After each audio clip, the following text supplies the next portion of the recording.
we mean limiting value of function.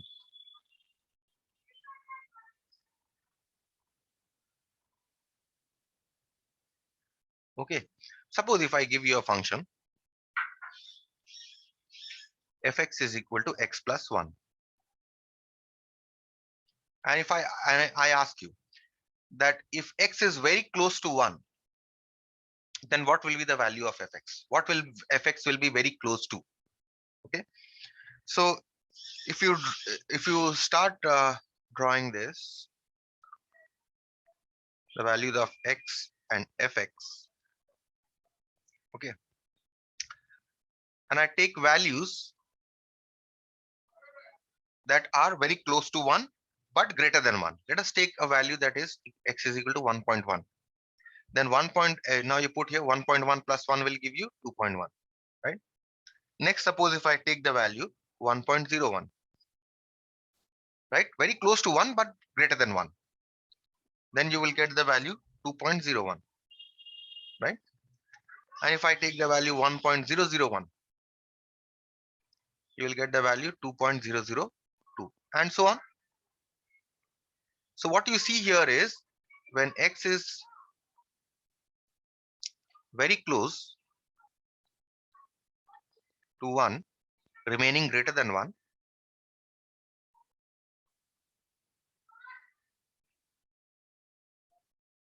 the value of fx is very close to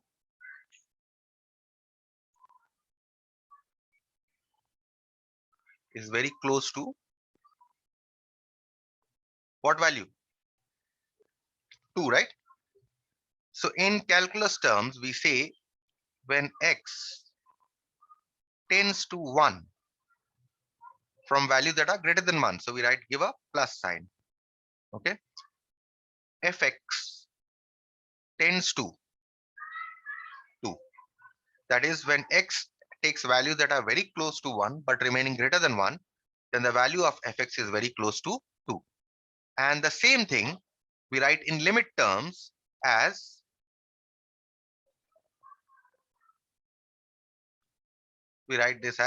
limit x tends to 1, and you give a plus sign, fx is equal to 2. Any question here on the definition of limits? No, sir. This is called the right hand limit at x is equal to 1.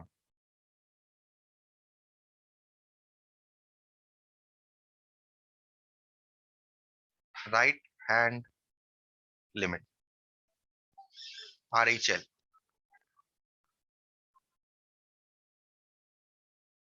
Right hand limit at x is equal to 1.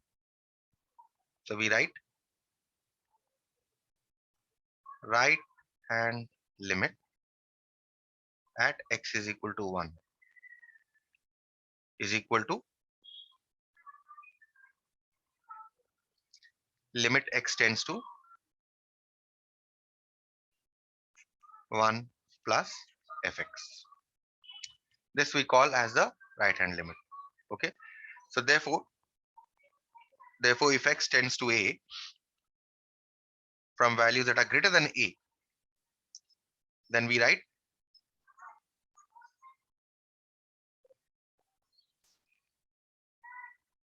limit x tends to a plus fx is equal to, say, L1. In this case, L1 here is 2.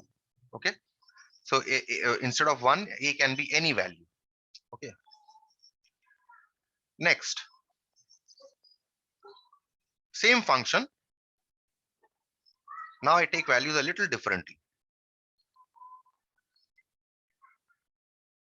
Okay, this time what I do is I take values that are very close to 1 but less than 1. Let us take x is equal to 0.9. 0.9 is very close to 1 but less than 1.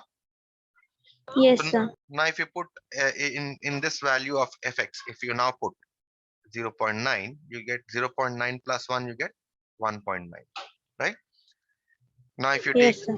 0.99, the value that you're going to get is 1.9. And if you're going to take 0.999, you're going to get 1.999 and so on, right? Yes, sir. So now if you see, when x is very close to 1, remaining less than 1,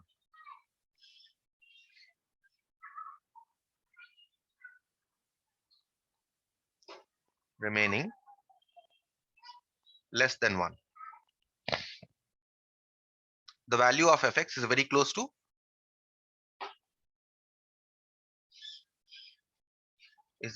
which value? Again 2, right? 1.9, 1.99, 1.99, these are very close to 2, right? So that is, Yes, sir. as x, this arrow sign we say tends to, as x tends to 1, and we put a minus sign because value of x always remains less than 1. Fx tends to, that is the values of fx are very close to 2. 2. In limits, we write this as limit x tends to 1 minus fx is equal to 2. Okay, this is called the left hand limit. Okay, this is called the left hand limit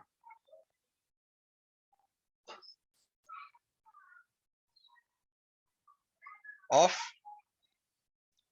fx is equal to x plus 1 as x tends to 1 minus, that is, we write limit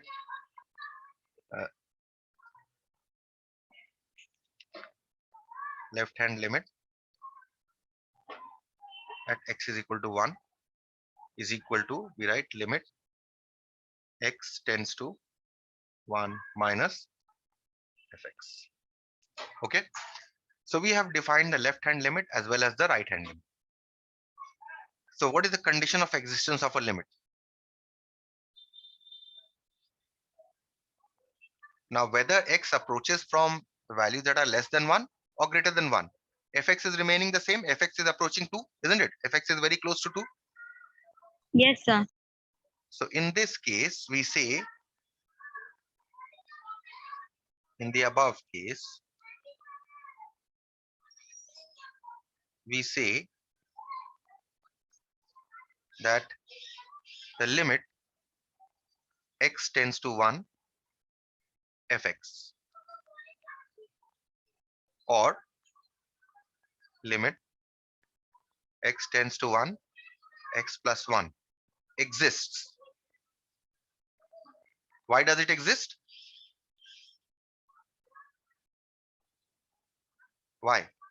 Because the right hand limit of fx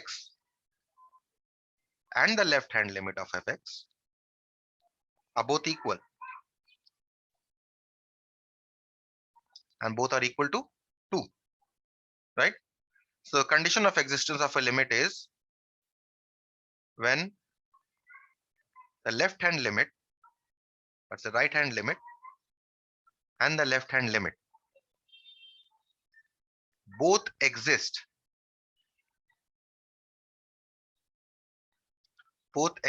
finitely. That means the value of left hand limit and right hand limit are both finite, that is, they are not infinite. Okay, or determinate. Determinate means there are indeterminate forms like 0 by 0. You cannot get a 0 by 0 form, or you cannot get a 0 to the power of infinity form, or you cannot get a 1 to the power of infinity form also. Okay, we'll come to those forms later, but just remember that the value of right hand limit and left hand limit must be finite and they are equal.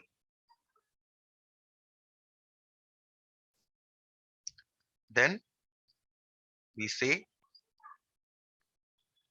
that the limit of fx exists.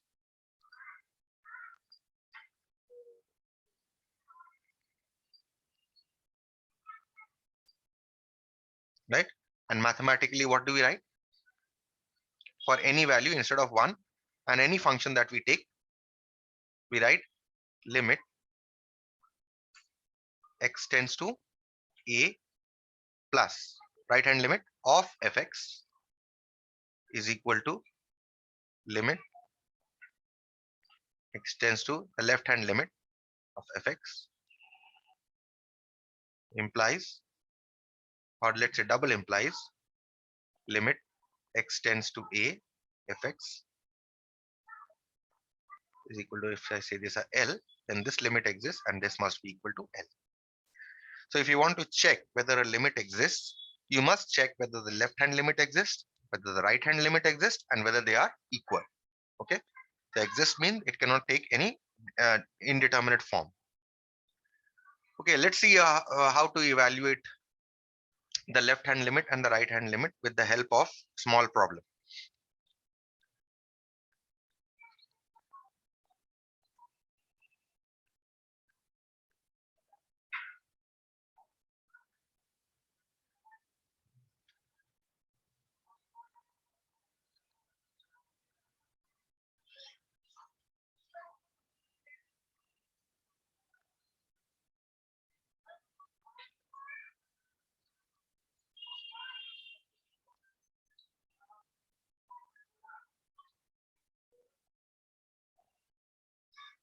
Okay, so you have your first problem here. And before I move to this problem, there's a small technique that we shall use, okay, in this problem, which you should remember. Okay. The question here is, if fx is equal to x square minus 9 by x minus 3, you need to find if limit x tends to 3 fx exists. Okay, so how do you find? First of all, you evaluate the right hand limit, then the left hand limit, and then you check whether they exist and whether they are equal. Okay, so let's evaluate first of all the right hand limit. Right hand limit, and what is the value of x given here? At x is equal to 3. Okay, in order to evaluate what is the right hand limit at x is equal to 3, limit x tends to, what do you mean by right hand? X must approach from values that are greater than 3, right? So 3 plus fx, right, is equal to limit x tends to 3 plus x square minus 9 by x minus 3, right? Now we want to check whether this limit exists. So what we are going to do, because this is a right hand limit, what we are going to do here, whenever you have a right hand limit like this, what you do is you put 3 minus x is equal to h. Okay, so you have 3 here on the right hand side and you have x here. So you put 3 minus x is equal to h. That means what are you getting? X is equal to 3 minus h, right? This is a technique that you must remember for right hand limits. Okay, therefore, as x tends to 3, if x is very close to 3, then h is very close to 0, right? So therefore, if I now change everything in terms of h, what am I going to get? Limit as x tends to 3 plus, okay, x tends to 3 plus, h tends to 0.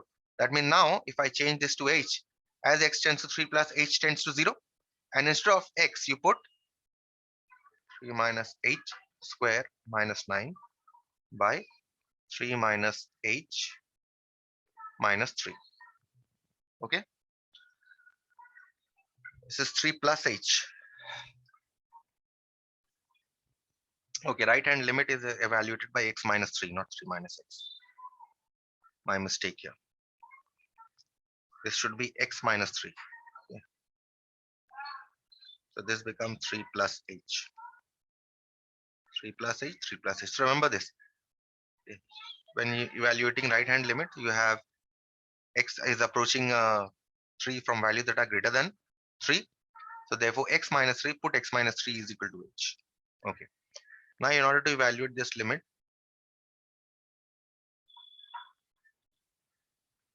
you expand a plus b whole square formula.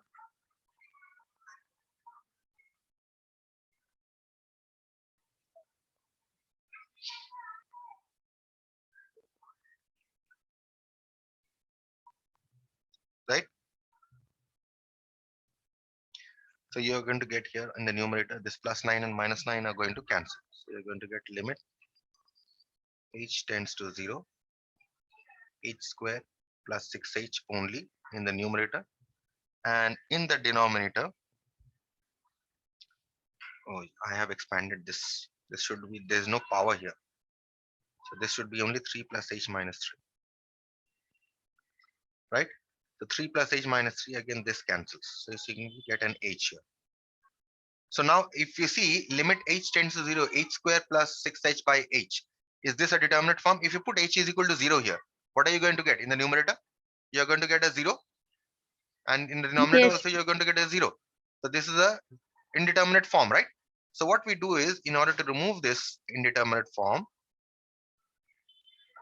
we take h common, get h plus 6 by h. And now what happens? This h and this h cancels. Now if you put h is equal to 0, will you get a determinate form? Yes, 0 plus 6 you are going to get. Yes. So you are simply getting limit h tends to 0, h plus 6, which is equal to, now you put h is equal to 0, you get 6. So the what is the value of right hand limit at x is equal to 3? You are getting 6. Okay. So I'll stop here.